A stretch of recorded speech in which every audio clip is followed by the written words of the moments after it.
जुग जुग जिया सुललनवा भावनवा के भाग जागल हो।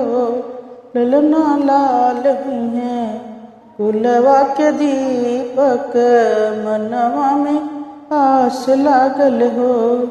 ललना लाल हुए कुलवा के दीपक मनवा में आस लागल हो।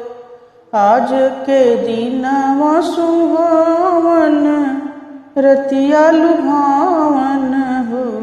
ललना दीदिया के होरिला जन्म ले हो। रिलवा बड़ा सुंदर हो। आज के दीनवा सुहावन रतिया लुभावन हो। ललना दीदिया के होरिला जन्म ले हो। रिलवा बड़ा सुंदर हो। नकिया हवे जैसे बाबूजी के अखिया हमाई के हो।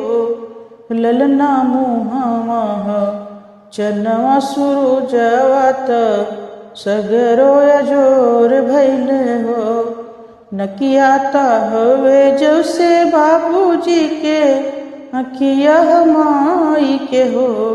ललना मुहावा चनवा सुरुजवा सगरो अजोर भैल हो। सासु सुहागिन बड़ भागिन अनधन लुटावेली हो।